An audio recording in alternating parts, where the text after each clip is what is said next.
I've had a totally dire spell of two Yew primitives breaking on the spin.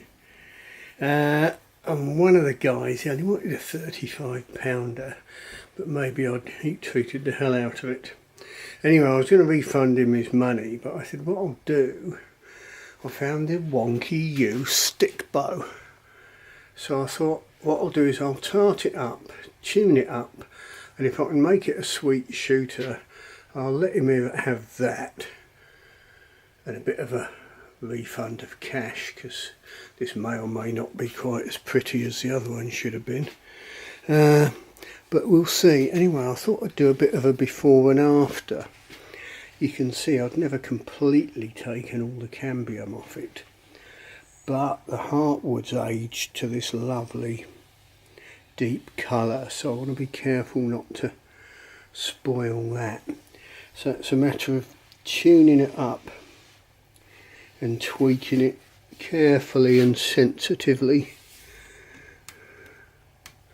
Here's tool marks, you see. It'd be nice if I can take them out without spoiling the colour of the timber, but of course it will age back again. It's actually quite a nice shaped bow. It's got a bit of natural sort of deflex, reflex going on.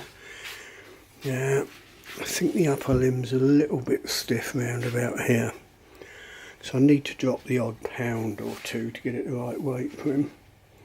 And the limb alignment is way off, so it actually shoots with this limb flat, and you can see if this limb's flat, the other limb's at a bit of an angle, and the string line is sort of over here, but you let the bow sit, you let it find its own centre, if you like. And what is the reference point of a bow? There's no straight lines, there's no 90 degrees. If you say it's a plane between the limbs of the bow and the string, well, that's the whole thing. You let the bow and string find its own plane. You don't grip it like that and expect it to draw. You let it, settle to the angle it wants to settle at. So I'm just trying to do this with wire wool initially. You can sort of see all the microscopic cracks in this cambium, so hopefully that will just lift off. It could end up looking absolutely stunning with this knot here and the rest of it not there, and the arrow pass is about here. You can see some shiny marks, so I'll need to square that up and tidy it. Doing a horn overlay at the tip. I don't know if I'll do one at the bottom or not. We'll see. It's just a bit of gentle tinkering for now. Yeah, I tried a bit of terps with the wire wool, but that didn't help at all. And I thought a scraper, but a steel scraper's a bit harsh. I found this off-cut of brass. It seems to be just nice for taking off that cambium whilst retaining the patina and outer face of the sapwood. I've cleaned off all that cambium and it's looking a lot prettier now. I did notice a crack running along there, but you have to bear in mind this is a bow in the round. I mean, that is the full size of the stick that the bow was made from, which is why I refer to it as a stick bow. So you see you've got the sapwood on the back and the belly. I mean, that's what 1.5 inch diameter branch, which is pretty good to make a decent bow out of a 1.25 inch branch. There's the block I set in to bend it straight, so I only had to bend this narrow section, then set in a block of matching wood. I've done the top knock. That's where the sort of side overlay is, and again I've biased it a little bit more towards this side where it needs to be and lightened it. It's coming along quite nicely. I'm not going to do too much, hopefully just a tiny bit of retailoring, perhaps scrape out a few tool marks here and there, but I'll do it a damn good testing.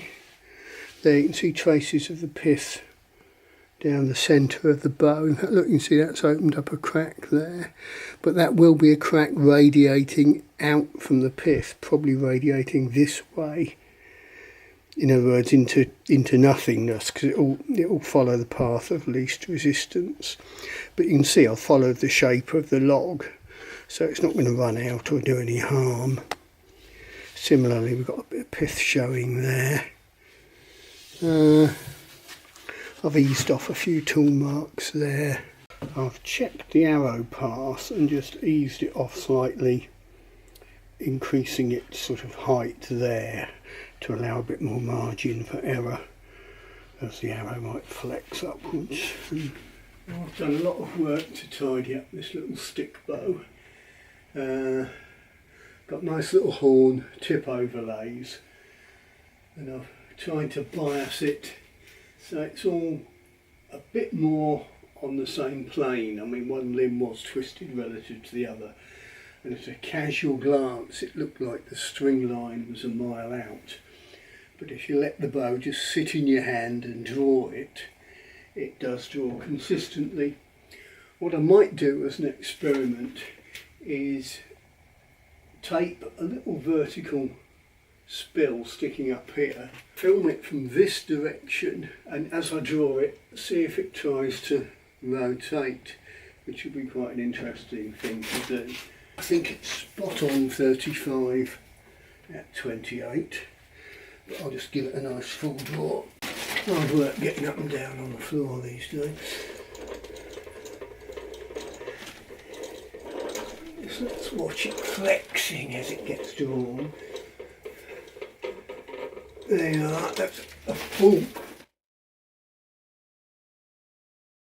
Because I'm fed up with bows exploding, I took that to 29 inches because this was made, I think 2013 or something, but it's had ages to season and move, and because it's just a stick, there are a couple of drying cracks in it, and it's beginning to look quite handsome. I also made a secret discovery. Where I've taken the tool marks off the belly, that's what lost me the little bit of draw weight I needed, because it was almost 40 pounds. I took some off to make it bend truer, but going over it with some lightly rusted steel wool and white spirit, it just maintained the patina. So it would be easy to look at that and think, well, the arrow pass is here, the string line's a mile out, you know, the string's sitting over here. But of course, there is no reference point. You could just as well say, well, the string's this side. But if you let it dangle, let the weight of the bow determine the plane at which it will want to operate. And I don't know if you can see, but the belly here is at a slight angle. It is here too, but the arrow path is shaped to line up with the string, and in fact that is how it draws. But I might do that little experiment, taping a spill on there to see if it rotates. But it seems to throw an arrow very smooth, very straight. I might even shoot it through the Chrony too, see what speed it's at, but it's certainly got a nice bit of character. And it will be nice for it to get shot, because sat in the corner of the garage, it's a stick. It's not a bow until it's getting used. It's a bit like those childhood soft toys that are loved enough that they become real. If they're just sat in the loft, they cease to be real. But when the grandchildren get hold of them, they become real again. Just see if I can get a video of it being shot.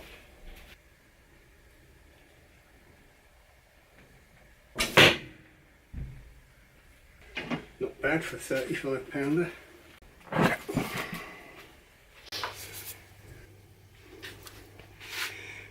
That's a finished brush rest. You can see how the arrow will sit. Sort of sit like that, And then plenty of room for the fletchings.